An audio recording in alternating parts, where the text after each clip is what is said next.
All right, Paul, do you want to kick us off? Yes, I see a lot of familiar names and I see a lot of other names filtering in. Welcome. Good morning, good afternoon, wherever you are, folks. Wanted to welcome you to Charity and Security Network's Ask an Expert webinar on sanctions, human impacts, and exploring sanctions termination. My name is Paul Carroll. I am the director of the Charity and Security Network. We at the Charity and Security Network work to defend and expand space for civil society in the face of increasing challenges caused and exacerbated by counterterrorism and national security measures. One of the most significant challenges that humanitarian, peacebuilding, and human rights organizations face in seeking to implement their work are the obstacles that result from the broad use of sanctions. These include unilateral sanctions, like those imposed by the United States, the United Kingdom, or other individual nations. Multilateral sanctions, like those falling under the purview of the UN sanctions regimes, and also those imposed by regional bodies like the EU. Sanctions have become a tool of first resort, particularly in the US, because they are considered politically expedient and touted as a safe policy alternative. But they result in a mosaic of problems for life-saving civil society efforts due to their complex legal nature across jurisdictions, the negative and devastating impacts they have on populations, innocent civilians and economies, and the impediments to creating an enabling environment for civil society. Today's conversation will explore some of those human impacts that sanctions often, and I would say nearly always, produce, and examine the preconditions for terminating sanctions, in addition to the realities and challenges of planning for the aftermath in cases where sanctions are terminated. We thank you very much for being here. We look forward to today's discussion. I'm going to hand it over to our Associate Director for Policy and Advocacy, Ashleigh Subramanian-Montgomery. She will introduce our panelists and start things off. Again, thank you. And Ashleigh, over to you. Great. Thank you so much, Paul, for these opening remarks. And thanks to the whole Charity and Security Network team, Paul, of course, and also Catherine Tomaszewski, our legal analyst, and Zach Tyler, our communications consultant, for your support on this event. And just wanted to inform everyone that this event is being recorded so that we can share it with folks who aren't able to attend today. What I'd like to do first is, Yar, turn it over to you to tell us about an exciting initiative that you're a part of in the sanctions world, the Advancing Humanitarianism Through Sanctions Refinement project. Thanks, Ashleigh. It's great to be here. And I thought it would be good to kind of give this context because the last time we were all together was at a conference related to this initiative. And essentially, I think what we're going to talk about today is all of the challenges stemming from the unintended or maybe intended humanitarian harms of sanctions.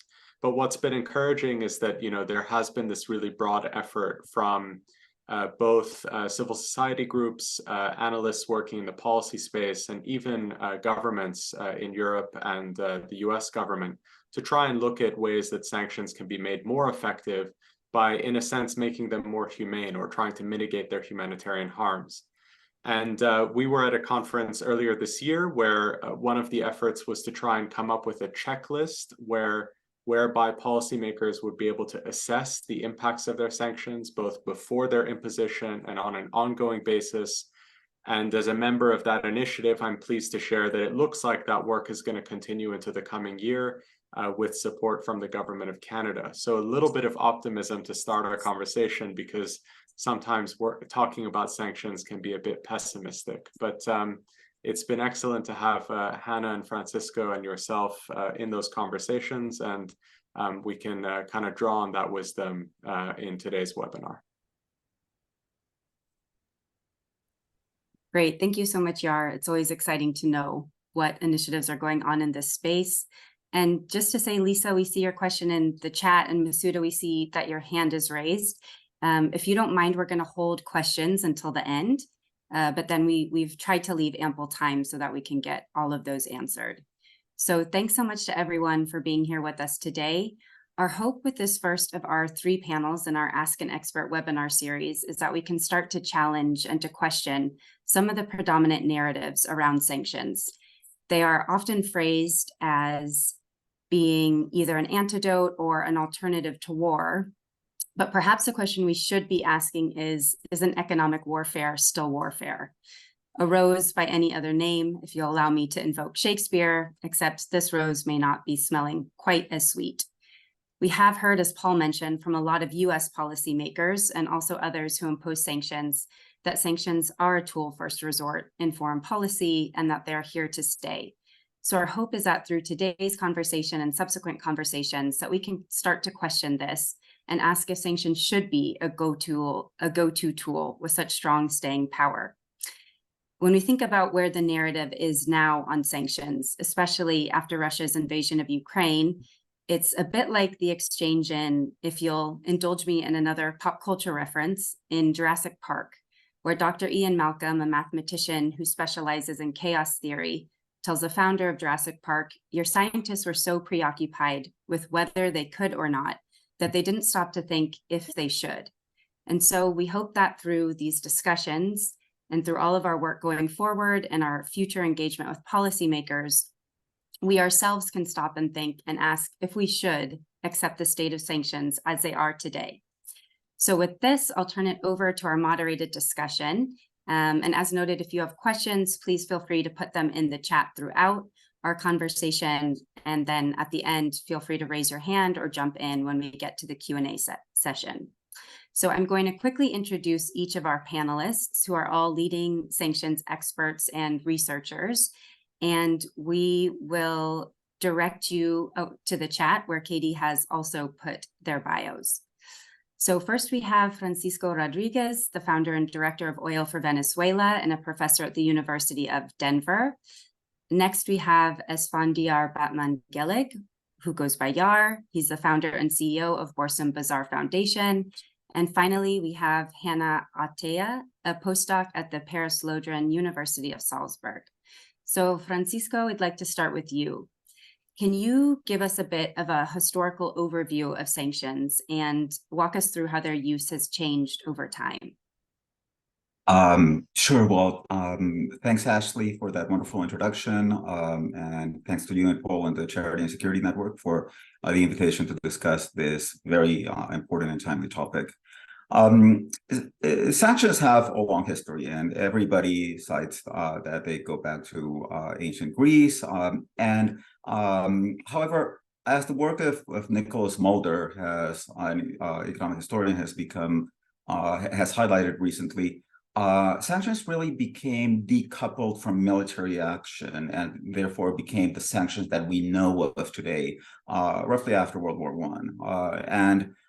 What has happened, and that's partly a result of the fact that you needed a highly globalized economy, like what we had in the pre-World War I period, and like what we definitely have today, for sanctions to have some bite, because sanctions really work by isolating countries. So in the past, a lot of countries were what we economists would call autarkic, produced a lot by themselves. But to the extent that international trade and international finance is more important, then sanctions really do have some bite.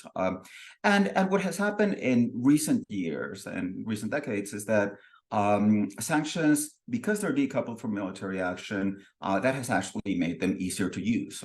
And since the cost of being involved militarily in terms of domestic public opinion and the human cost for the citizens of a country is so large, then what happens is that policymakers often invoke sanctions essentially as pretty much the only tool that they can let has some real bite that is not just purely symbolic, but that stops short from explicit military action. So what we've seen over the course of the past few years is that there's been a huge rise in the use of sanctions.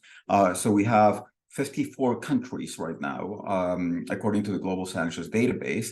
That's 27% of all countries and 29% of the world economy that are currently subject to trade sanctions by either the US, the European Union, or the United Nations. Now, In the 1960s, that was only 4% of countries. Even in the 1990s, it was just around 9–10% of countries and out of the world economy. So we're really talking about a different step right now, and that actually poses challenges for the whole goal of using sanctions to isolate countries, which is that you can only isolate countries if you really cut them off from the world economy. But if you try to cut off 1/3 of the world economy from the world economy, then that third of the world economy is going to start to trade with itself, and it's going to try to construct another part of it, which can become somewhat resilient over time. We also see this trend in the application of individual and personal sanctions. For example, in the U.S., especially designated nationals list. During the first Obama administration, you had an average of 544 new designations per year. During the Trump administration, that went up to 975. During the Biden administration, it's gone up to 1,151 per year. So there's been a significant trend and increase in the U.S. And I cite this especially designated nationals list maintained by OFAC, because they also form part of a trend to characterize and to present sanctions as quote-unquote smart sanctions. And that means that instead of being the oil traditional sanctions, like the Cuban oil embargo is directed at the whole Cuban economy. The 1990 sanctions on Iraq were geared to stopping oil exports from Iraq and stopping trade with Iraq. But what has happened in recent years is that there has been a movement to make these sanctions much more focused on individuals and entities. So they don't really target countries. They're not supposed to target countries. And they're supposed to be more effective in that sense than protecting people from the collateral effects. However, even though that's the theory, and even though there were definitely good intentions to reform the sanctions regime when these smart sanctions were created, what the evidence appears to show is that there isn't much difference between, in practice, between these general sanctions and the individual or so-called smart sanctions. And partly that's because the countries that impose them use these smart sanctions in order to replicate the effect of economic sanctions. So you can say, oh, well, now we're just sanctioning specific entities and specific people, and we're sanctioning the wrongdoers. But if you take an oil exporting economy like Venezuela or like Iran and say, I'm going to include the state-owned oil company in the specially designated nationals list. Therefore, what you're effectively doing is that you're declaring an oil embargo on the country, and it's no different from what was done with Iraq in the 1990s. Great. Thank you so much for that overview and seeing how much sanctions have proliferated. And in the U.S. context, it seems like under both administrations, we can't only point to one or place the blame on one. Yar, I want to turn it over to you now. So as we can see on this call, we are lucky to be joined by a lot of colleagues and partners from civil society. So could you walk us through what specific impacts sanctions have on civil society, and what are their humanitarian and peace-building harms, and how can impact assessments work to minimize these harms? Yeah, so I think actually Paul set it up really well when he said that, sanctions impact the enabling environment for civil society. And there's a lot we can unpack here, but there's sort of three aspects of how sanctions affect the targeted economy that I think have a bearing on the ability of civil society to kind of perform its normal functions. The first is maybe not directly a result of the sanctions, but it has to do with some of the environment that Francisco was just talking about, which is that ultimately sanctions are part of a kind of securitization of a lot of the political and economic space that civil society depends on. So if it is war by other means, then for a lot of the actors in a country that is being affected by sanctions, they're going to face different pressures, particularly from their government, from the state, with regards to their activities. So, for example, we've seen this in Iran, where different kinds of civil society activity, whether it's the women's movement, the environmental activism, have come under greater scrutiny from the state, because it is happening in a context where, even if there isn't maybe a direct military conflict, there is this impression that the country is somewhat besieged, and that's something that impacts how civil society actors can operate. I think the second aspect of the kind of enabling environment is the availability of public goods. So civil society depends on a kind of an environment that is made up of things like access to education, access to public health, and the provision of those public goods by governments under sanctions programs tends to be very negatively impacted. I think this is for kind of two reasons. One reason is the external pressure of the sanctions themselves, which tend to limit the fiscal resources of the state, principally by because the sanctions are really designed to try and starve governments of revenue that they might use for quote unquote malign activities. The other reason that this happens is more of a domestic factor. It has to do with how priorities change for the targeted government.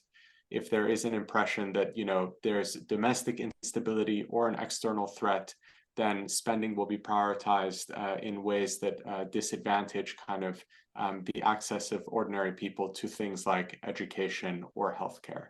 And that has knock-on effects for, the work that civil society groups do in and around those spaces. I think the final thing I'd say is that fundamentally, economic weapons are going to impact the welfare of ordinary people. We've seen this time and again across countries, even in cases where the sanctions programs are intended to be more targeted. And the consequence of this when it comes to civil society is that the constituencies that are really important for a vibrant civil society are negatively affected. For example, in Iran, one of the things that we've seen is that, you have a really weakened middle class. And so those kind of groups that were inclined to use their free time, some of their financial resources to kind of give rise to NGOs and activism groups and all different kinds of civil society activities, they're less at liberty to do so because of the financial pressure that they're feeling. But then more broadly than that, I think we see a kind of structural change, particularly in the medium to long term, in economies under significant sanctions programs like Venezuela, Syria, Iran, where you get this intense inequality. And so you have an economy where the elite comes to really dominate, usually to a much greater extent than before the sanctions were imposed. And so, that the ability of civil society to kind of stand up for itself, make its voice heard vis-a-vis elites or vis-a-vis the government is also significantly diminished. And it's a real puzzle because it's very hard to rebuild a civil society when it's been destroyed. And that's something that, we can talk about a little bit more in the reconstruction idea, but we don't know really what we do after sanctions are lifted, given how the enabling environment is damaged.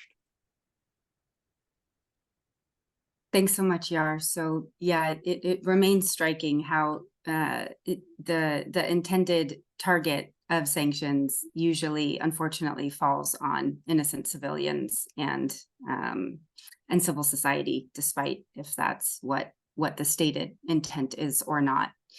So Hannah, I want to turn to you now. So we've heard a little bit about the history, the impacts of civil society, and your research focuses on sanctions termination, which is a really interesting topic. And we're grateful for you and that there's researchers like you conducting this research, because sanctions termination is really underexplored and it's not discussed as much when we have these types of conversations, but it's a really important topic. So could you walk us through pathways to terminating sanctions and what the preconditions are that are necessary to successfully end sanctions regimes? I was muted. So thank you for the invitation and for having me on this panel. So as you have said, we know surprisingly little on how sanctions are terminated, as we have tended to focus on the imposition of sanctions and evaluating their impact. So together with a colleague of mine, what we did was we collected data on all sanctions that were imposed in the past 3 decades by the world's leading sanctions senders, namely the EU, the US, the UN, and regional organizations. And we captured more specific information on the termination of the measures in order to identify some general patterns and to learn more about how sanctions can end. So once we've looked at this data, it became clear to us that sanctions can end in different ways. And the most common 2 ways or 2 pathways to ending sanctions is either sanctions are imposed, the target complies, the sender lifts the measures, or sanctions are imposed, the target does not comply, and then the sender capitulates and lifts these measures. In such instances, policymakers face a dilemma, because terminating such measures, even though the objective has not been achieved, has reputational costs, and they are aware of these reputational costs. However, on the other hand, keeping the sanctions in place despite their ineffectiveness can have economic, but also, again, political costs.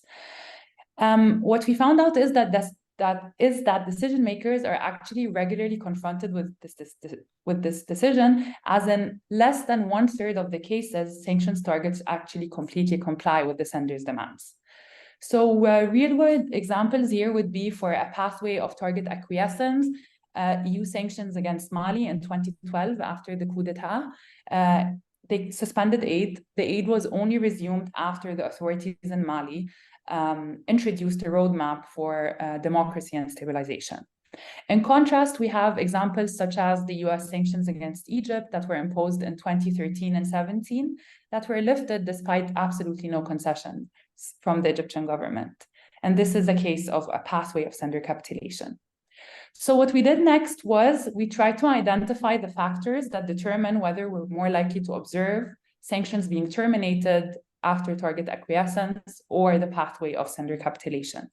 And we've identified two broad factors that can help us predict or explain what would happen. The first factor is related to the design of the sanctions, so how the sanction senders design these measures. And the second factor are characteristics that are related to the target. So when it comes to the design of the measures, we've coded information on the clarity of the sender's demands when it comes to terminating the sanctions, and how realistic the sanctions demands are, and whether they are stepwise demands or comprehensive changes that are required. And we found that stipulating clear demands to the target of what they need to change in order to have the sanctions lifted leads to significantly shorter sanctions, and is also more likely to produce the result of having the target complies, because it sends a strong signal of what the target needs to do in order to have the sanctions lifted. And at the same time, it sets like a common baseline for the different sanction senders, which are imposing these measures, of when they should be terminating the sanctions, instead of having diverging expectations of what needs to be done. Now, turning to the second explanatory factor here, which are the characteristics related to the target, I will just outline three that helps us explain that. First, it's unfortunately the economic vulnerability of the target. So if the target is economically vulnerable, they are more likely to give in to the sanctions demands, and we have the pathway of target acquiescence. Second, it has to do with the regime type. So targets that are or that have higher levels of democracy are more likely to follow the target acquiescence pathway. The assumption here is that democratically elected governments can be punished by citizens in elections if the sanctions lead to an economic downturn or to international naming and shaming. And third, which is not surprising, also has to do with the economic interdependence between the sender and the target, and how strategically important the target is. So if a target is of strategic importance to the sender, we have a significantly higher likelihood of observing termination by sender capitulation, where the sender doesn't really care if the goals are achieved or not.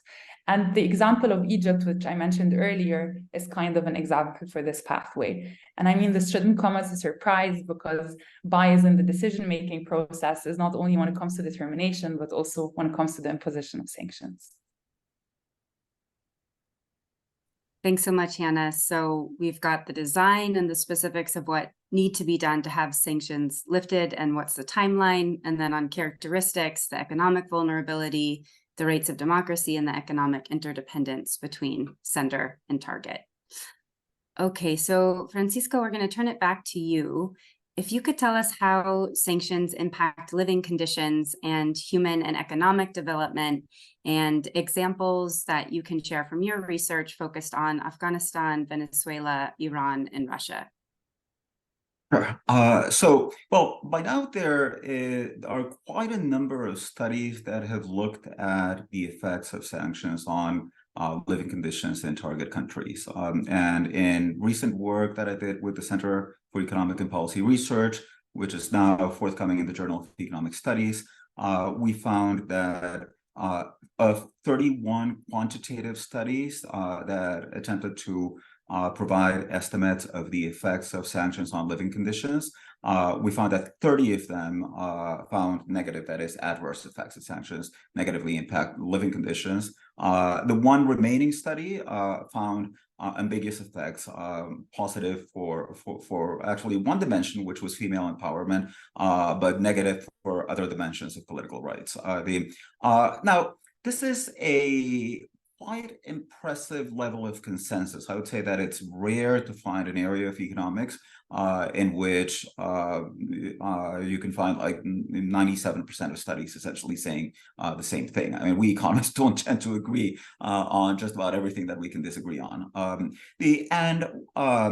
One of the general findings in these studies is that these effects are not only statistically significant, they're also quantitatively very important. Now, Woodrow Wilson famously said that sanctions were an instrument that were more tremendous than war, and the empirical evidence proves him right.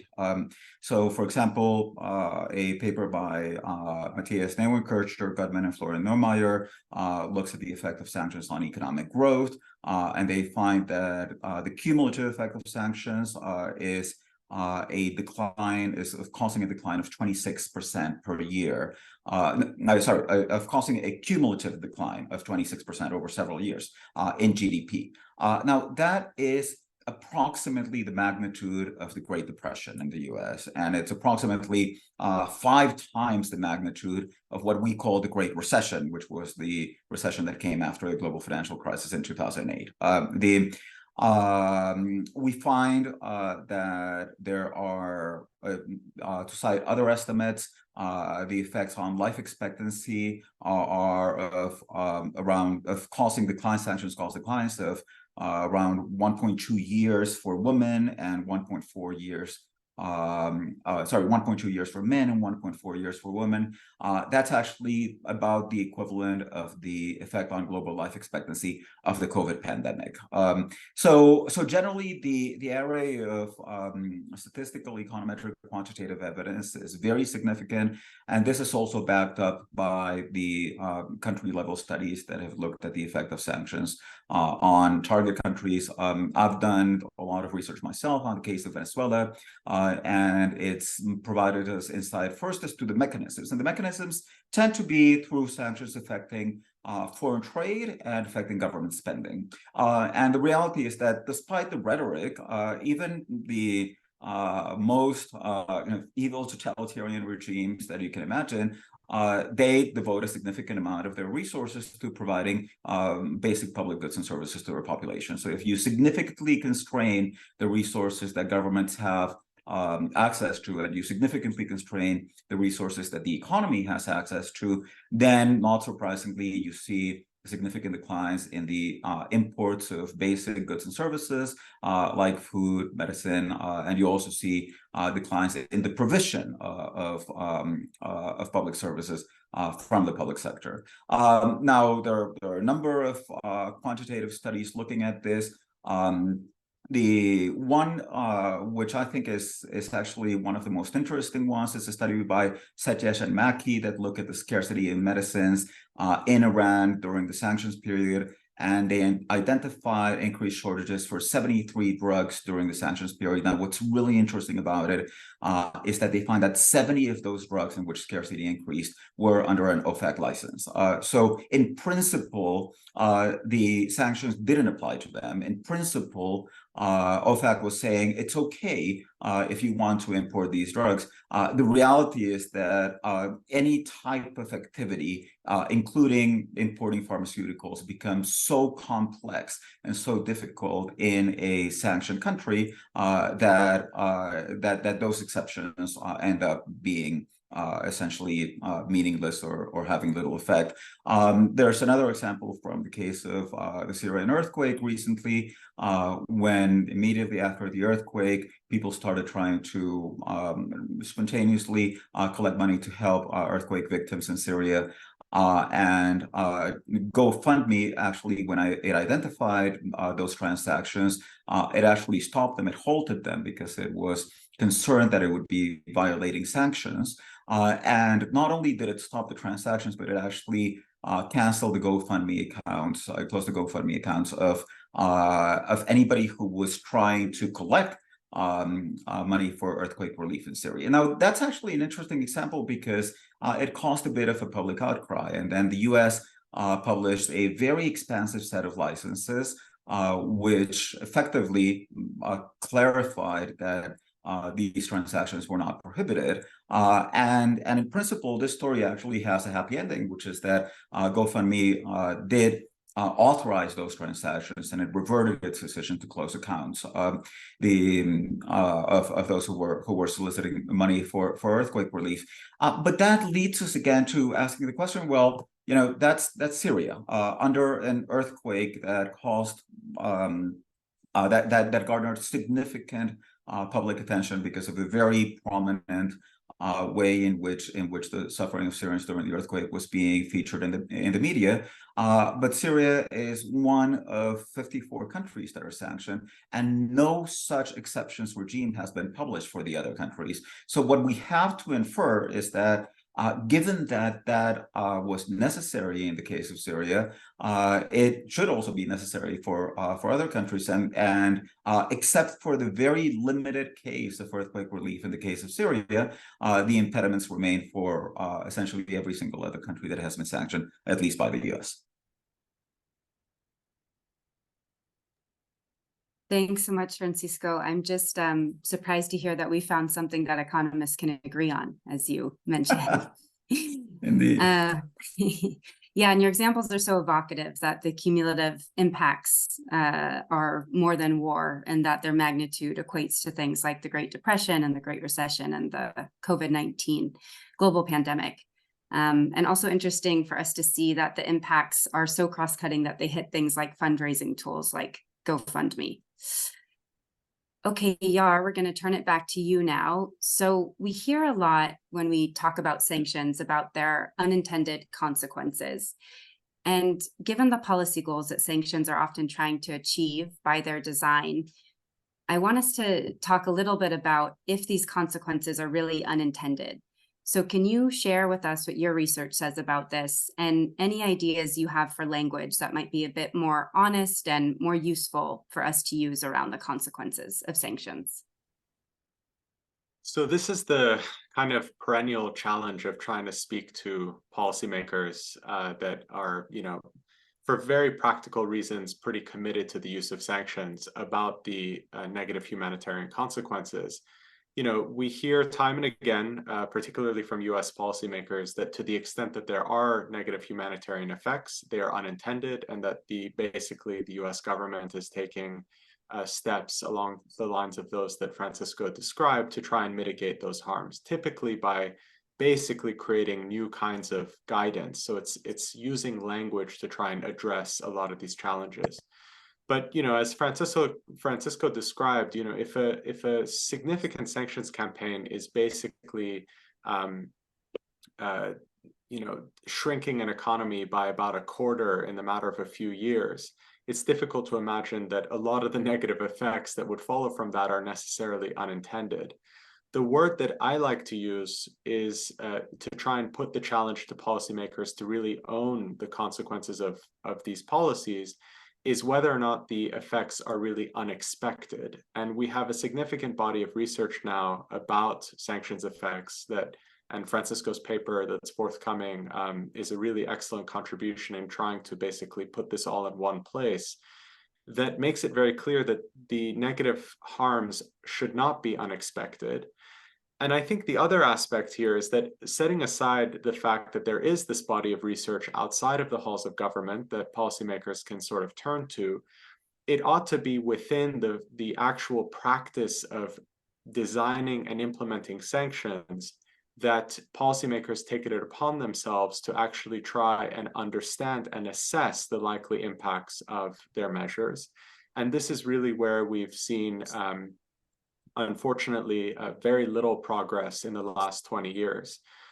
If you kind of talk to sanctions practitioners and you push them a little bit, you will probably realize very quickly that to the extent that there are assessments, they tend to happen after the fact to try and understand when reports come out that things may not be going as intended when it comes to sanctions program, where some of these harms are coming up. And the analogy I like to draw is that, you know, government bureaucracy is actually very good at doing impact assessments that are around sort of harms, unintended harms, and it happens all the time in lots of different contexts. So to give you an example, you know, when they basically were trying to renovate the Memorial Bridge that crosses the Potomac into DC, the National Park Service had to do an environmental assessment that was over 200 pages in length, that in very great detail tried to tell us what was likely to happen to every little species that lives by the river, every piece of foliage that's near the bridge. And, you know, that impact assessment is not being done. Nothing on any equivalent level is being done when it comes to imposing, let's say, a comprehensive sanctions program on a whole country that will affect the livelihoods of millions of people. And I think that's a very stark kind of indicator of where, you know, effort is not being made that very easily could be made. So there are, again, some small optimistic signs here. I think it's notable that the Treasury Department has recently hired its first sanctions economist, and it remains to be seen what the purpose of that office really will be, but it's the kind of skill set that you would have hoped would have been there, you know, when the sanctions programs were being devised for Iraq, Iran, Afghanistan, Syria. Finally, someone is there that maybe will take it upon themselves to do this. And then again, going back to sort of my opening comments, you know, there is a little bit of an acknowledgement, and it's been very encouraging to see members of the of civil society, aid organizations, charity groups, and people who care about these impacts of sanctions successfully pushing government officials to kind of own up to this a little bit more. And I think this is where the checklist idea comes in. You know, the checklist, to the extent we get traction on that idea, is not going to obligate or necessitate practitioners to do really, really deep assessments. But I think it's almost a kind of pedagogical tool to change how people thinking about sanctions programs approach the task of designing the sanctions, and really kind of pushing upon them an obligation to think about their likely effects. So to conclude, I mean, if the effects are expected, they can't be unintended. And I think that's really where we need to focus our efforts, so that we don't end up in this kind of semantic debate about, well, these harms were unintended, but we're going to take steps to try and mitigate them, that at the end of the day allows policymakers kind of to get off the hook of the real harms that are taking place.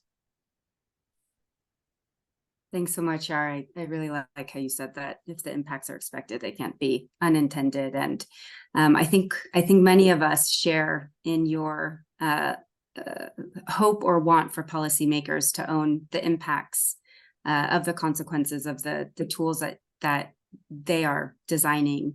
And it's a good reminder that governments are already very good at doing assessments on unintended harms. So why can't they translate this in the sanctions context? And maybe good for all of us to keep that in mind as we engage policymakers, that we remind them that it's not reinventing the wheel. It can be leaning on tools they already have, but just in this context.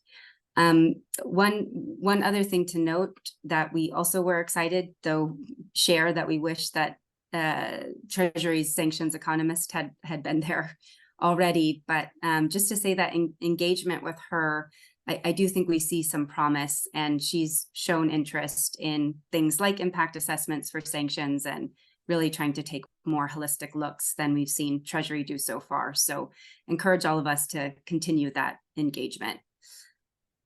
Okay, Hannah, we're going to go back to you now. If you could share the economic and other impacts on both countries and civilians once sanctions are terminated, and how can sanctions senders help in the recovery process? Yeah, so thank you, Yara and Francisco, for setting the stage and talking about the impact of imposition, because this is going to help now when I talk about determination. I think the starting point here is to remember that sanctions termination does not only lift the economic restrictions against the target, but it also sends a strong political signal that the target should be reintegrated in the international community. And going from that, sanctions termination should have both economic consequences, but also political consequences when it comes to the sanctioned country or the formerly targeted regime. So starting with the political consequences, research has shown that sanctions tend to destabilize governments, whether it's through the negative economic impact or through the international naming and shaming campaign. So an incentive for targets to comply and have these sanctions lifted is also to stabilize domestically. However, for a long time, we really didn't know whether this happens or not. So we have a little project on that. I have one with 2 other colleagues where we examine how the termination of sanctions affects the political stability of formerly targeted regimes to understand whether they have an incentive to comply to begin with or not. And what we found was that the termination of sanctions is only beneficial when it comes to political stabilization if the terminated measures have had a severe economic impact on the economy.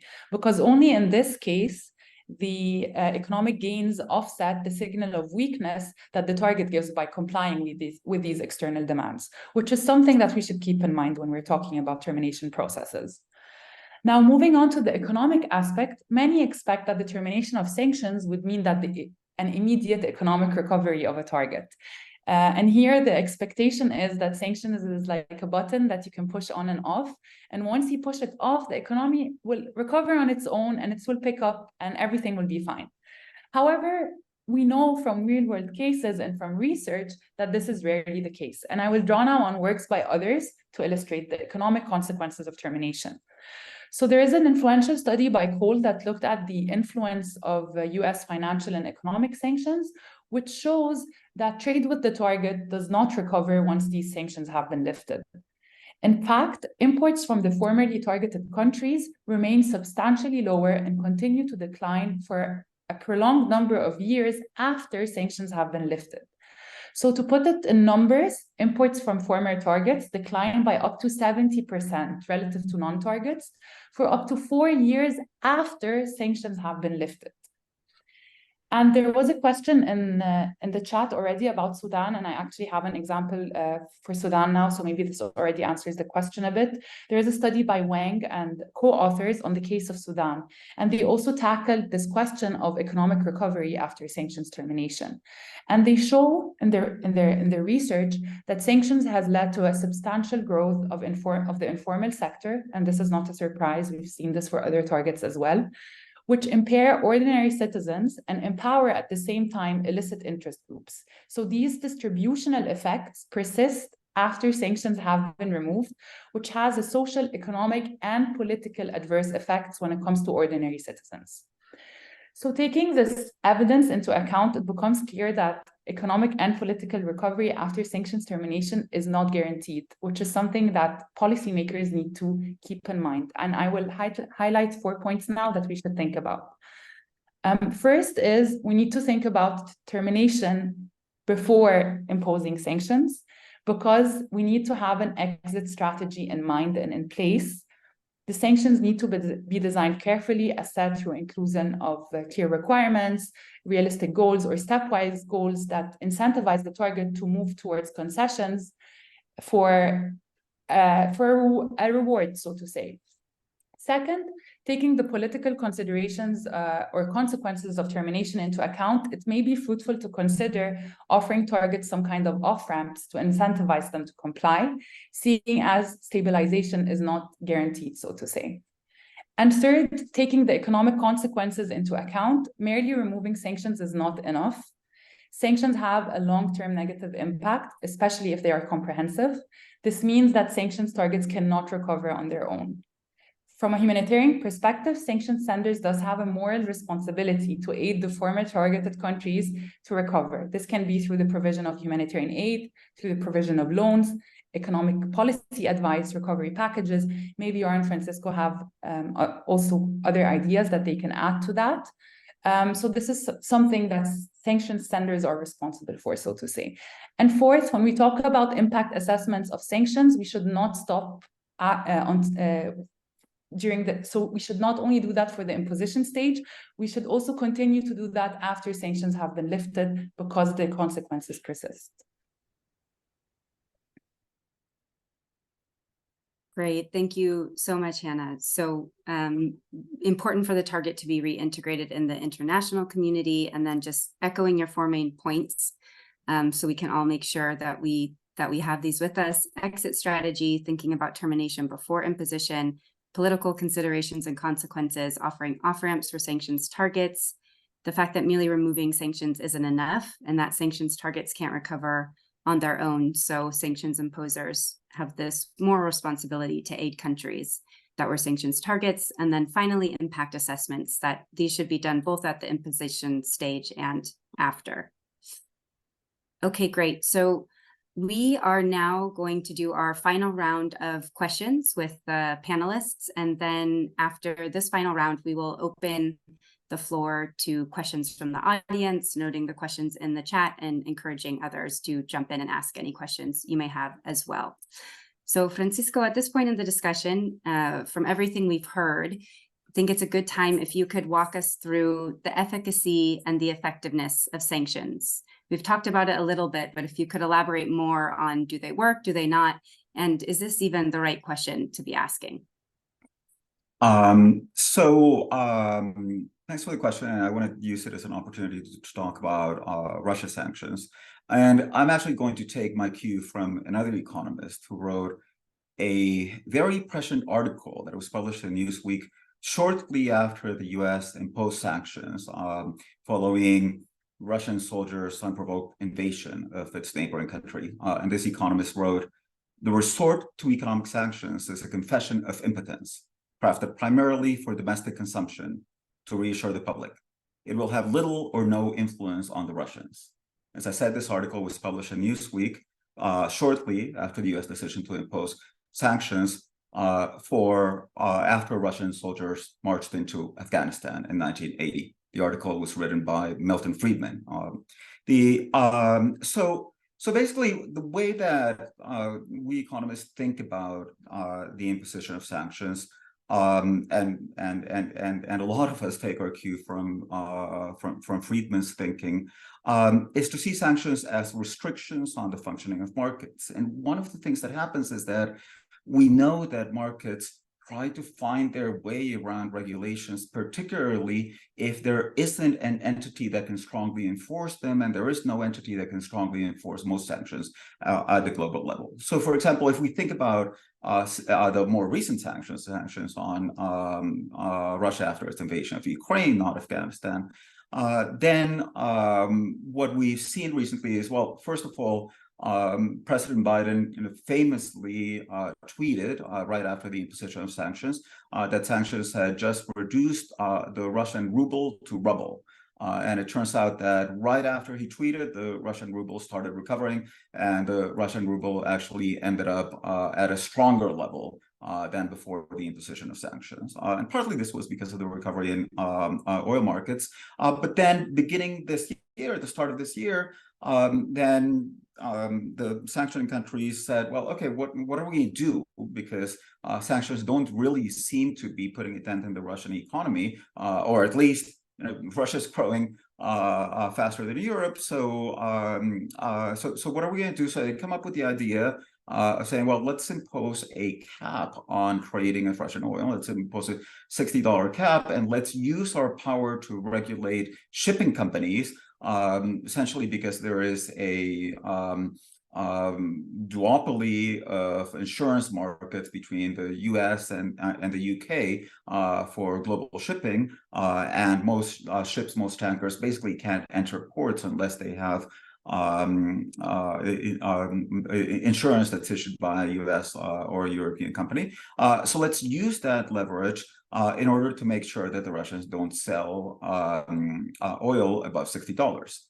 Now, we actually know a lot from development economics about what happens when governments or authorities impose price controls on certain goods and try to restrict the sale of certain goods to keep prices low.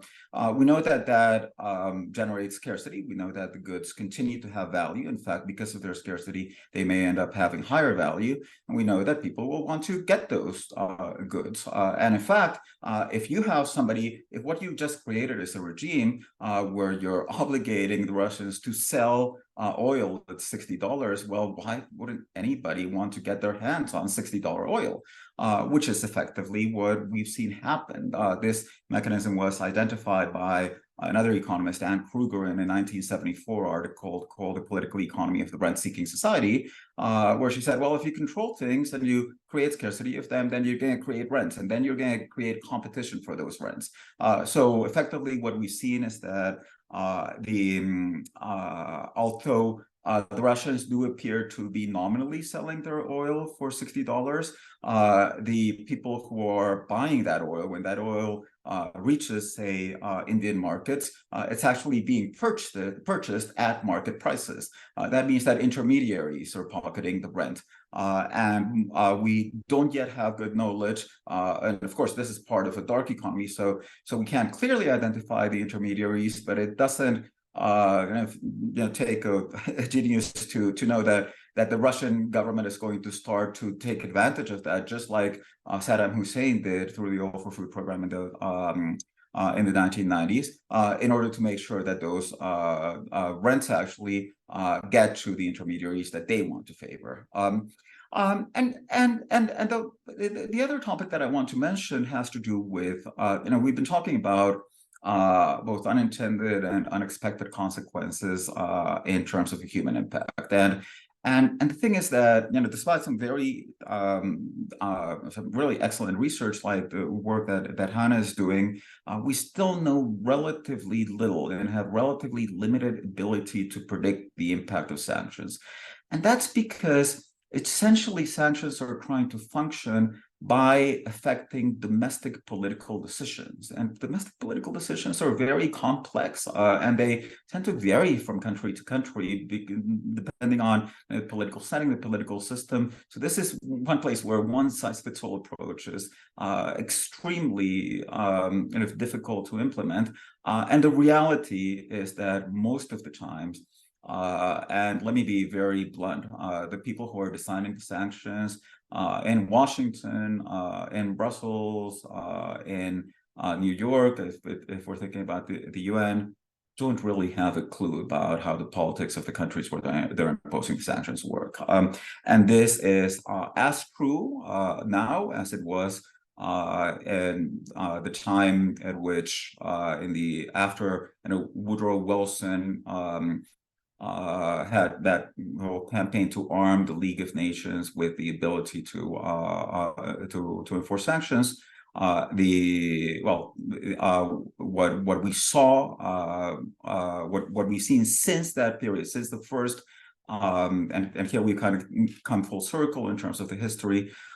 Since sanctions started being decoupled from military action, what we've seen is that in many cases where they're imposed, the results are actually surprising, if any. And let me actually close with another quote. And this is a quote from a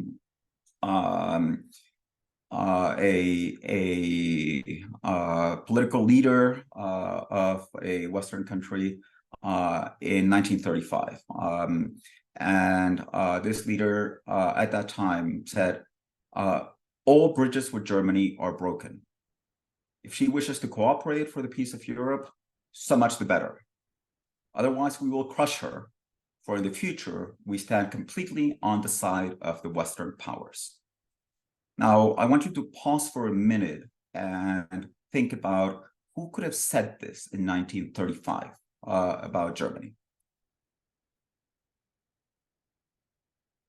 Okay, well, I'm not going to ask people to raise their hands, but you all probably have an idea of who said it.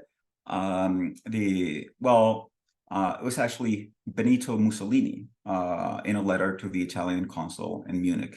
So It turns out that Mussolini, despite sharing a fascist ideology with Hitler, didn't really get along very well with Hitler, among other things, because Hitler had tried to fund a coup attempt against Mussolini.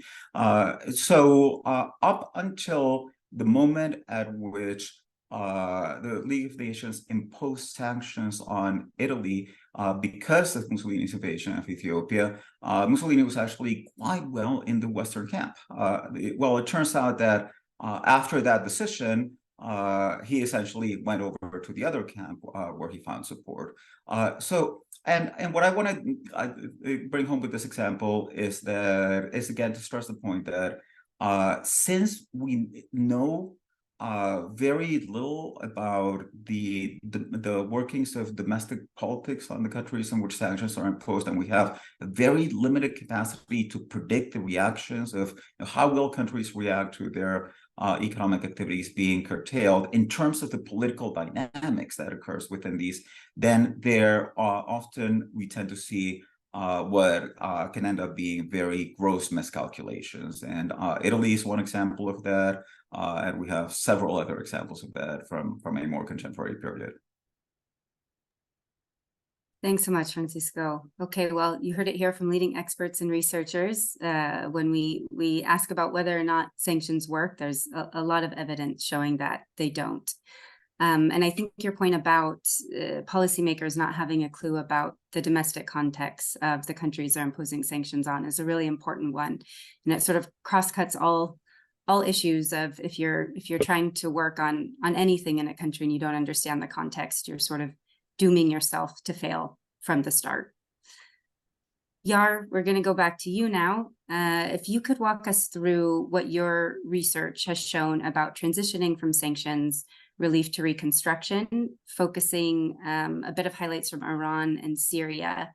And given what we've been hearing from all of you about the impacts of sanctions, both while they're in place and even after they're terminated, if you could share with us any arguments or framing that you found particularly useful when engaging policymakers and decision makers about sanctions. I think a lot of us sometimes feel frustrated because we feel like we're saying the same things over and over again, showing evidence over and over again, but not getting the changes we'd like. So you have a good way of being able to communicate them. So I wonder if we could all learn from you on that.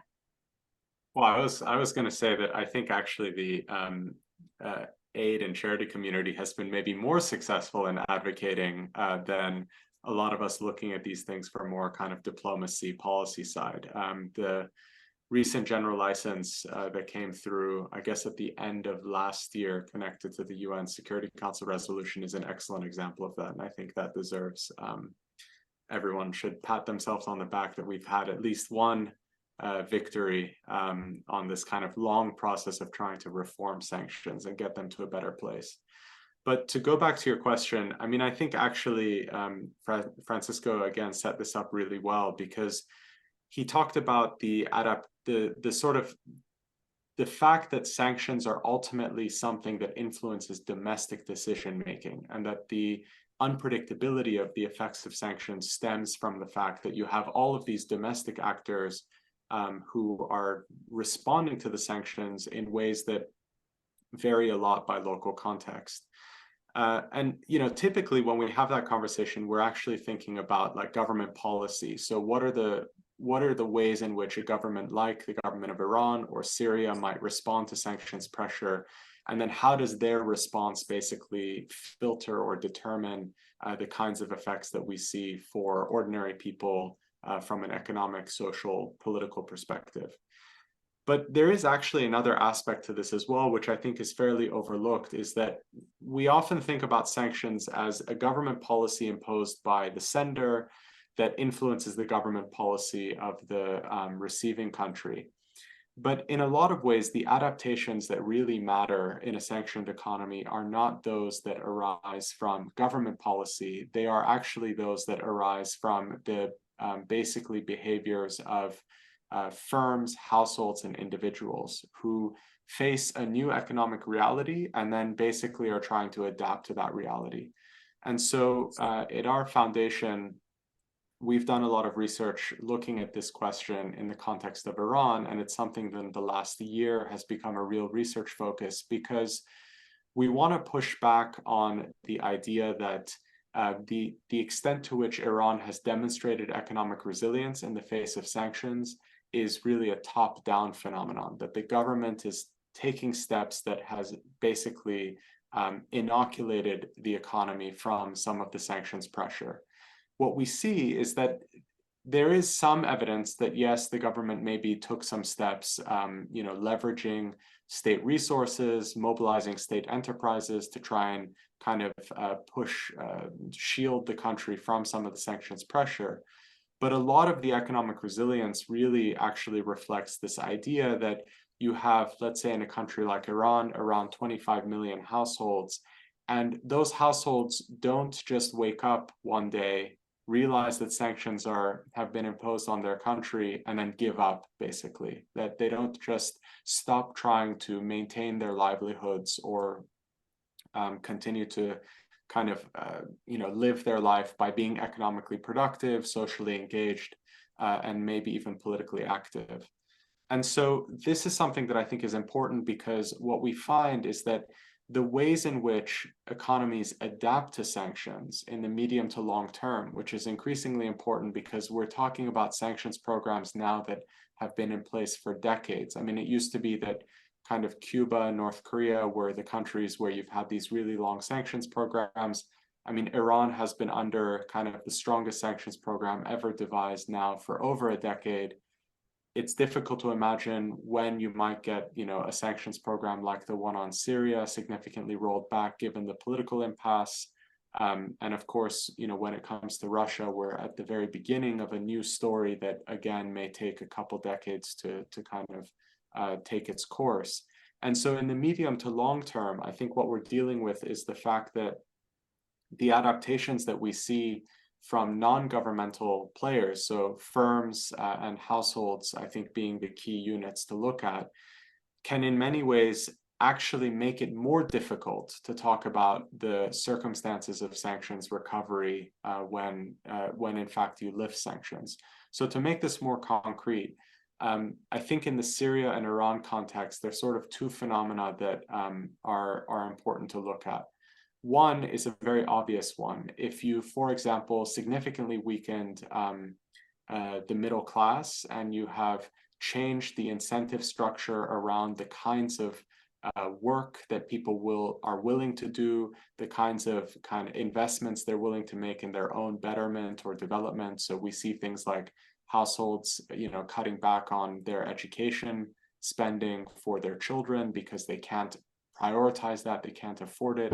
There are lots of knock-on effects that will have an impact on, what is the kind of country that you are trying to bring back into the global economy when the sanctions are lifted. The other example, I think, looking at in a more commercial context, is there is evidence that actually for some firms, when they figure out how to continue to make money under sanctions, they end up in a fairly advantageous position. It has to do with diminished competition because the weak firms exit. There's less competition from imports.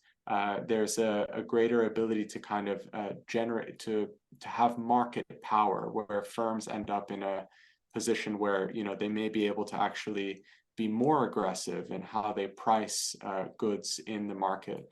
And this is something Francisco and I have discussed, and it bears further investigation, I should say, because you would want to do some proper econometric studies to understand whether or not these phenomena are really materializing. But at least anecdotally, we see evidence that some private sector firms in Iran are doing very well, and that actually you have a situation where there's a consolidation of economic power in the hands of a smaller group of people. So this goes back to the question around civil society and the idea that there's greater economic inequality. And so the point I'm trying to make is that, let's take Iran, for example, a country that when sanctions were imposed was really keeping up with its peers as a developing economy in terms of its level of globalization, as a destination for foreign investment, as a place that was diversifying economically. Now, more than a decade later, when it comes to, hopefully, if we have an opportunity to lift sanctions because of some robust diplomatic agreement that is reached between Iran and particularly the US, you will not be integrating the same kind of country back into the global economy. The composition of the economy has changed. The structure of it has changed in ways that actually make the task of reintegrating it more difficult. And this goes back to Hannah's point about, the kind of economy having a bearing. I think the point I'm trying to draw is that we think of sanctions as a relatively static thing. You impose a program, it remains in place. But the economies on which they have been imposed are constantly adapting to the effects of those sanctions. And those adaptations mean that down the line, you're actually dealing with a different country than when you started. And so, going back to the unpredictability of our sanctions policies, I think that's also something that ought to be considered, because in some ways, the sanctions themselves make the task of reintegration more difficult down the line because of those essential adaptations that take place. Great. Thanks so much, Yar. And thank you for highlighting that the aid and charity community has been somewhat successful in discussing impacts of sanctions. That's always good for us to hear and to be reinforced. And sorry to be that person that shouts out their own organization, but I'm going to be that person. In the baseline general licenses that Yar mentioned that were passed last December, it is a good example of success by the civil society community. The Charity and Security Network was invited at the invitation of the Treasury Department to submit language to create a model global general license ahead of them passing this. And we worked in a coalition with various peace-building, humanitarian, and human rights organizations. And we did see that a lot of the language we proposed in the model global general license made it into the final version of the baseline GLs. So it is a good example of civil society having a policy win. And it's good for us to remember this because we don't get policy wins all that often. So Hannah, last question before we open it up for audience Q&A. So we've heard a lot today about governments stating that sanctions are a tool of first resort in foreign policy and that they're here to stay. And we've talked about the need to question this. But even those of us who know these impacts and who raise these challenges, we don't always have a good answer for what alternatives to sanctions might be. So can you walk us through the use of alternative foreign policy tools as either substitutes or complements to sanctions? Yes, this is a really good question, and I'm not sure I have the perfect answer, just because of the reality of the situation of sanctions being so popular. So governments usually have a diversity of foreign policy tools at their disposal that they can revert to in different situations. And I think for our conversation today, four are particularly important. The use of force, and you also don't want to see, sanctions being the second. Third, foreign assistance, which is basically the reverse of sanctions. And you provide a positive incentive to a foreign country, and in return, they undergo a policy change. And fourth is diplomacy, namely negotiations and mediations. So from an international perspective, recent developments unfortunately indicate that sanctions are likely to remain the first resort and that their use is even likely to increase in the coming years. So two things that are worth mentioning that are probably going to be driving this or affecting this significantly is the catastrophic withdrawal of the remaining US troops from Afghanistan in August 2021, which subjected the US to a lot of international and domestic backlash, likely to steer policy preferences away from direct militarized interventions towards the utilization of other tools, sanctions being the main one here. And second, the recent coordinated response by the EU and the US to the Russian invasion of Ukraine. It also signaled the popularity of sanctions and its availability as a tool to be used in response to international crises. So in that sense, they will likely continue to function as a substitute for the use of force in the near future, if not for the long run. However, sanctions also have complements. And the complements actually are other more peaceful foreign policy tools. So here, existing research shows that sanctions can and should be complements to other tools, more precisely diplomatic negotiations and mediation. So in the instances where sanctions have successfully coerced targets, they have rarely done that on their own. And a good example here are the sanctions that are being imposed by regional organizations in Africa. So regional organizations in Africa are increasingly becoming active sanction senders. They have imposed over 45 sanctions in the past 2 decades alone. At the same time, the majority of their sanctions are accompanied by a delegation that starts negotiations with the target and mediates a peaceful solution to the conflict, whether it's the democracy breakdown, whether it's an armed conflict, whether it's human rights concerns. Similarly, in the case of Iran, if we're going to talk about the JCPOA, it was only possible through negotiations between the 3+3 and Iran. So sanction senders really should keep this in mind, because a completely opposite trend is actually happening, where they're losing sight of the fact that the imposition of sanctions does not necessarily mean that the parties should no longer negotiate with one another. So what we're observing now is this tendency of imposing sanctions and refusing to negotiate if there are absolutely no concessions or something in that regard. So at the same time, we also know that sanctions are unsuitable for dealing with major issues. So if we're talking about Russia, sanctions are unsuitable for stopping the war. If we're talking about the proliferation of nuclear weapons, sanctions are also not a tool that's going to stop that. So they work best when they are combined with other peaceful tools, such as diplomacy and mediation, and thus should be used in a broader package as complements rather than substitutes for one big tool, which is the use of force. Great, thank you so much, Hannah. So thinking through alternatives like complements, we can think of things like negotiations and mediation, going back to talking to each other and using diplomatic means. So a big thank you to all of our panelists for this really rich discussion. Now I want to open it up to the audience for questions and answers in the time that we have left. So if I can ask Katie, if you can maybe read out 3 of the questions from the chat, and we will try to get through questions in the chat and give folks a chance to ask any questions they have but haven't put in the chat. Sure. Thanks, Ashleigh. And hi, everybody. My name is Katie Tomaszewski. I'm the legal analyst at Charity and Security Network.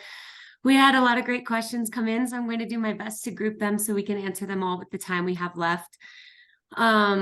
First, we had 2 questions about Venezuela, and so I think with some sub questions in there, and also we did have a question about general licenses in there as well, and just want to plug that Charity and Security Network will be doing another panel on OFAC licensing on November 16th, and we can answer lots of questions around general licenses then. But first question is, in Venezuela, how does OFAC's temporary pause on oil and gas sanctions affect other things like strict restrictions on transactions with banks in Venezuela? And along the same lines, another question about Venezuela was, recently, unnamed third-party buyers are purchasing energy debt in Venezuela. Recently, Washington eased sanctions in exchange for some election reforms, which is highly controversial. However, purchases made during sanctioned times are suspected to be a part of a shadow political economy. Do you think that the shadow political economy is going to become even more powerful? And how do you think that the global economy will be affected by dark or shadow transactions as sanctions become more widespread? Okay, great. So I'll take those.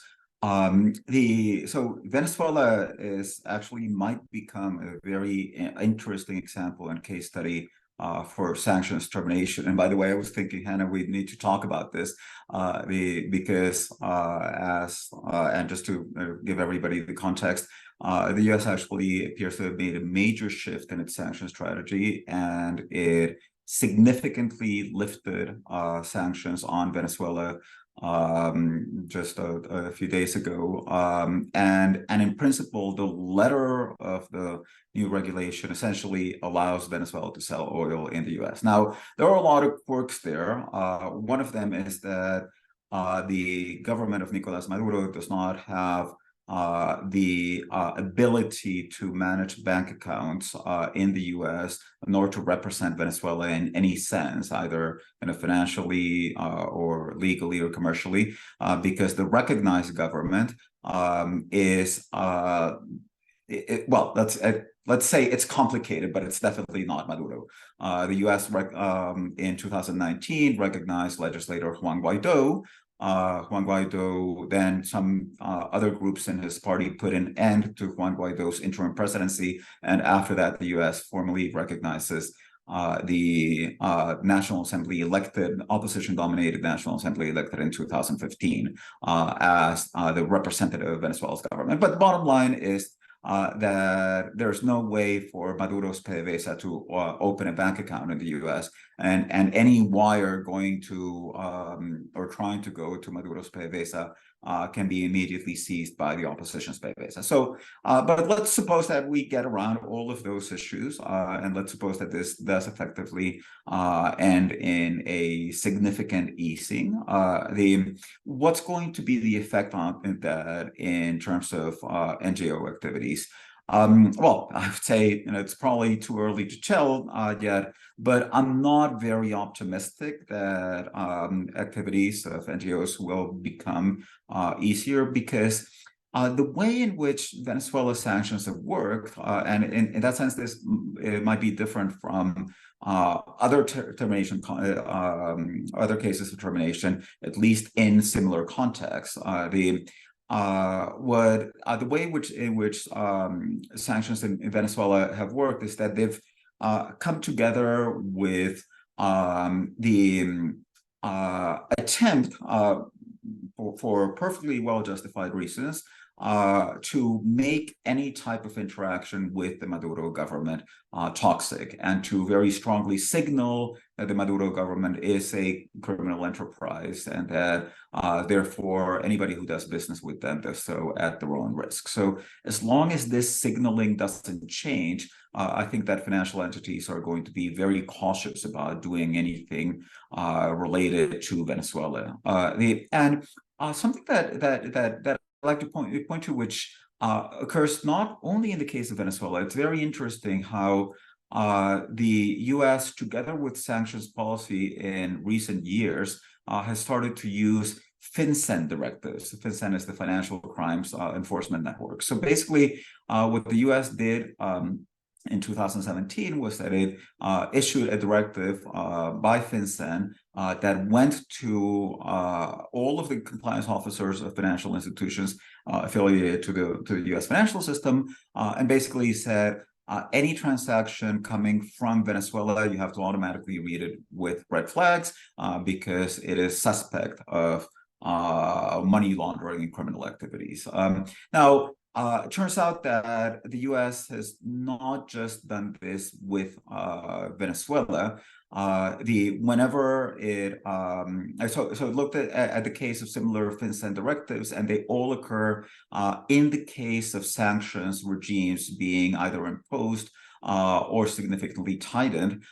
Even though, if you look, for example, at the Transparency International Index, there are a lot of other countries which are as corrupt as the countries that get these FinCEN directives issued at them, but which don't get them because they don't have a sanctions regime associated with them. So basically, what I think that we've seen is the whole process of toxification of relations with Venezuela, which have led to an almost complete disappearance of banks willing to have correspondent bank relationships with Venezuelan banks, and it's going to be very difficult to undo that unless there is a change of government in Venezuela. Now, on the issue of the shadow economy, as the person who posed the question said correctly, yes, there have been entities which are not well known that have been buying up Venezuelan debt at less than 5 cents on the dollar, and this was created by sanctions. I mean, something that's very important to understand is that the U.S. in 2017, when it imposed financial sanctions on Venezuela, Not only did that decision force the Venezuelan default, it actually barred a restructuring of the debt. So most countries that default on their debt, they sit down with creditors and say, I can't pay, let's reach a deal, let's restructure. But the US sanctions, since they made issuance of new debt illegal, they basically barred creditors from participating in a restructuring.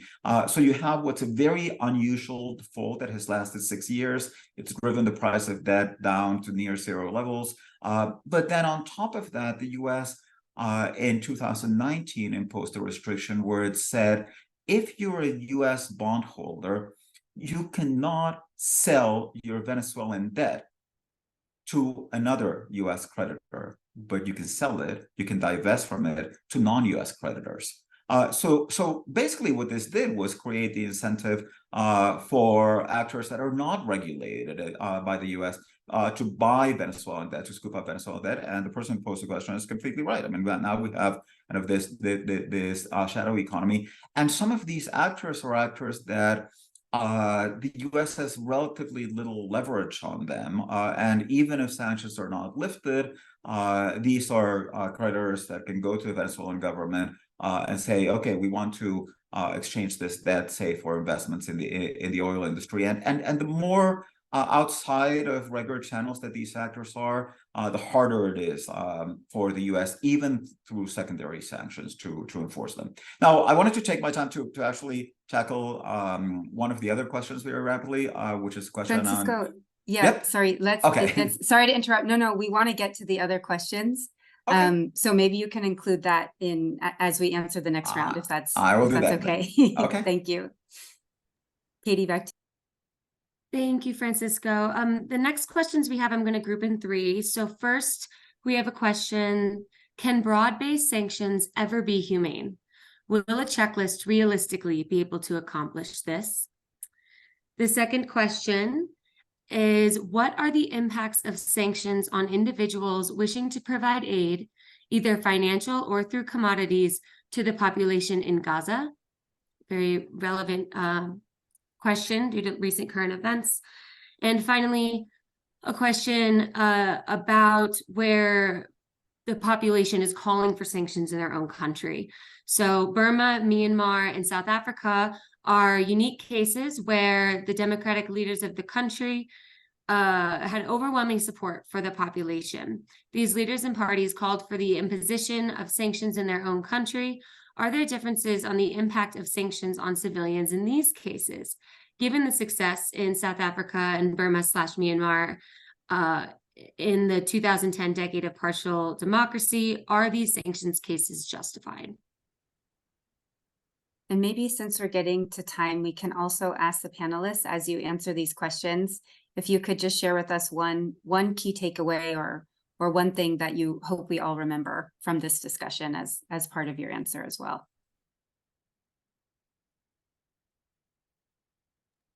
Yar, do you want to take the checklist? Sure. So maybe, I'll start with the question on, can broad-based sanctions ever be humane? It's a very difficult question to answer, and I think we have to also be realistic. I mean, when speaking to policymakers, we're not having these debates over sanctions in a vacuum. As Hannah mentioned, the sanctions are being considered as a substitute to other kinds of actions that may be more harmful, may be less humane, and that's something that we have to sort of acknowledge. The issue that I see with the conversation around sanctions is that policymakers in the US and Europe tend to have an overly kind of positive view of sanctions, in the sense that there is a misguided belief that they are fundamentally humane, even comprehensive sanctions, because they are a substitute to military action, or because they are these kind of financial tools that at least in the eyes of a lot of policymakers don't have significant negative humanitarian effects.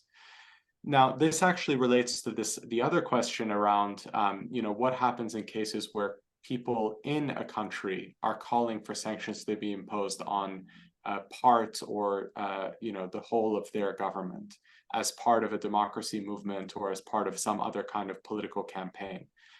And, I think in those cases as well, it's very important to kind of recognize the agency of political groups or actors in sanctioned jurisdictions to make their own evaluation about whether this is a complement to their own activities for political change in their own countries.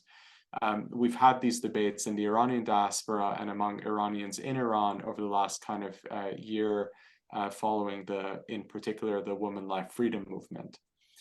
In both cases, whether we're talking about the policymakers or politically engaged individuals in sanctioned countries who may be calling for sanctions, I think the one thing that I could say is, without making some sort of big normative judgment right now, is that we don't have good enough information to make a lot of these normative calls about what is humane or not humane, moral or immoral. And I think that's where really ultimately it's incumbent on us to produce better research, to kind of improve the frameworks through which we're thinking about stuff. I mean, I think the way that Hannah's research is breaking down exactly how you can think about the cause and effect of, let's say, a sanctions relief scenario, that's a very valuable contribution, because there isn't really systematic thinking around these questions at the moment. And so, to answer the question, I think it's too early for us to be able to say definitively whether or not a broad sanctions campaign can be humane or moral. I'm inclined to think it can't be, just by the nature of how these sanctions work. However, I think the first step is to just improve the level of understanding we have about these tools, about how they're imposed, about their effects. And that goes for both the policymakers and people in country who may be affected or may even want these sanctions.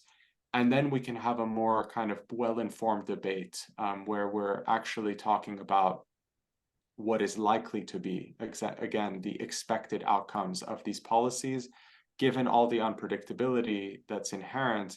And then we can sort of make a judgment call about whether or not this is, let's say, one way of thinking about the morality of it is is there greater utility in using these sanctions than the alternative, or than not using the sanctions? But those judgment calls are very hard to make right now, just because of a lack of information and a lack of really organized thinking about what exactly sanctions entail and do. Maybe I'll just add one point to what Yor has said, because I'm actually a bit optimistic about the checklist, just not in terms of like the actual output of whether the sanctions will be more humane or not, but I think having this checklist is, and even though it's non-binding, if some policymakers are willing to use it, then you're already putting some policymakers through the exercise of thinking about the measures before they actually impose them. They will be thinking about their potential impact, they will be thinking about their design. And if at least, let's say, half of them do that, then we're already reaching an improvement than the current state we're at right now when it comes to sanctions decision-making. So I just wanted to add this little point, because I think it's a great initiative and it's a great exercise, and hopefully it will be implemented.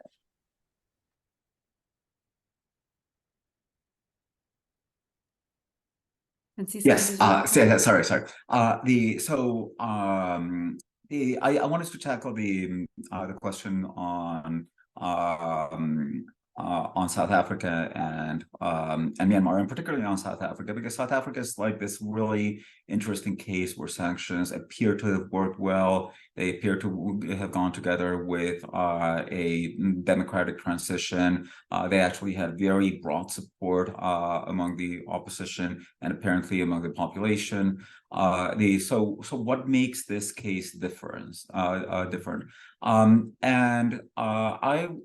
would point as a bit of warning, two things. One of them is that causality in this area of research, sanctions effectiveness, and really attributing political change to sanctions is something that is quite difficult. It's quite difficult in all the social sciences, and particularly in the non-experimental social sciences. And one of the things about sanctions research is that we can't design experiments. We can't like go to OFAC and say, well, why don't you randomly start sanctioning countries, right?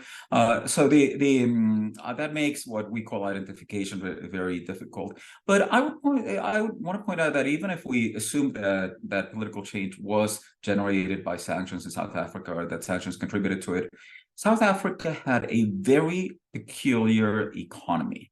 And this was an economy in which the white rule regime actually had forced the native Black population into areas into restricted areas of the territory, which were the less fertile lands.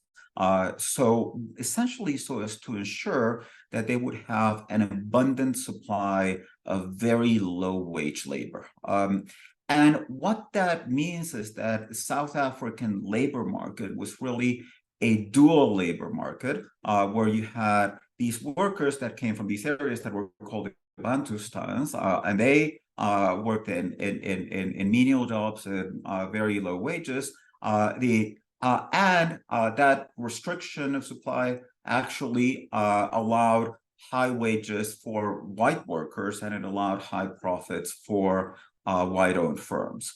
So that we have a classic case of rents, of politically induced rents, in which what the sanctions appear to have generated is a decline in those rents. Now, that is, so it's the opposite of what we've seen happen in Iran or Venezuela, where sanctions actually lead to increases in inequality. In the case of South Africa, sanctions appear to have fallen essentially their effect on white workers, which were very privileged in contrast to Black workers, as well as on white owners of firms.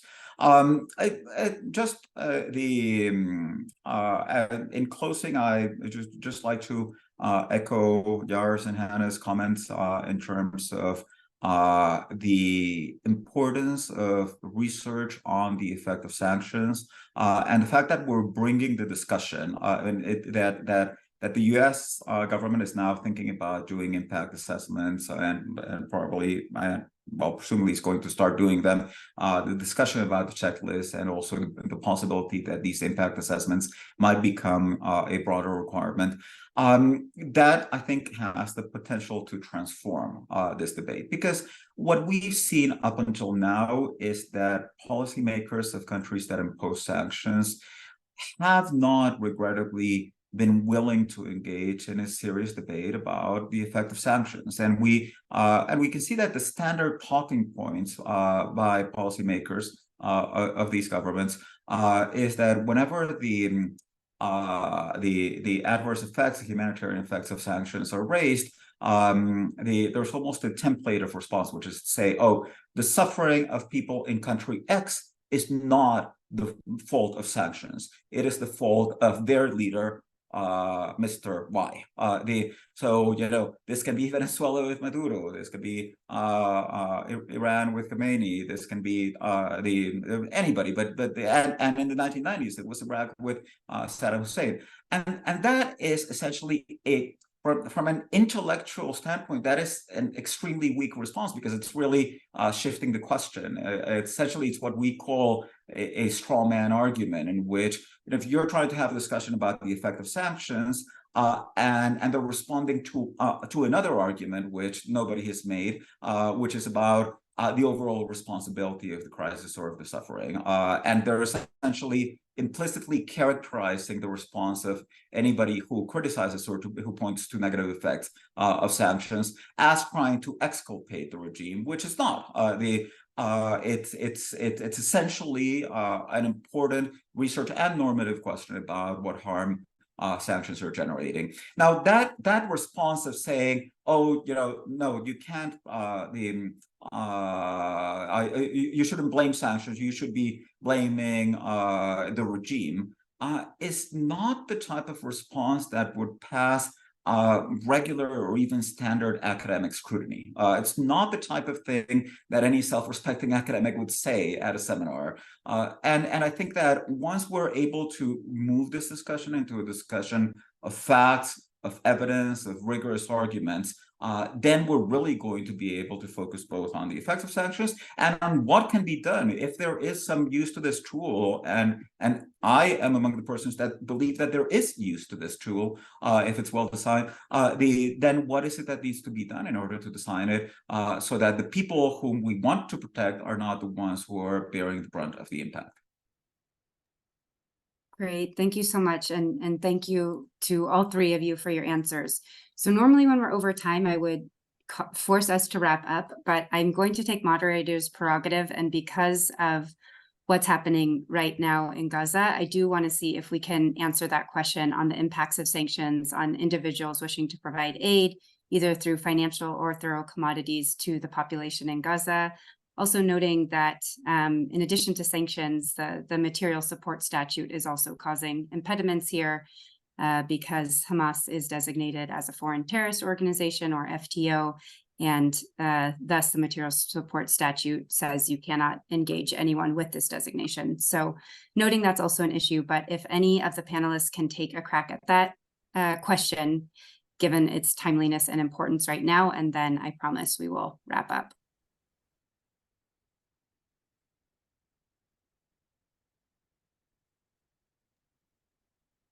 Ashleigh, do you have any insights on that one?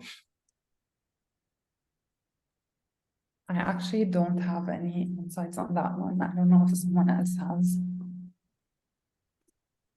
Oh, I mean, I'm not sure that I have any particular insights either, but let me just use it as an opportunity to bring out the idea of, again, of identifying the problems and trying to really think through solutions. So one solution that has been proposed but has not been implemented, which could actually be relatively straightforward to implement, would be for entities like OFAC to have a pre-cleared list of humanitarian agencies. So essentially, instead of financial institutions saying, well, I have to process this transaction that's that's related to Gaza, and what do I do?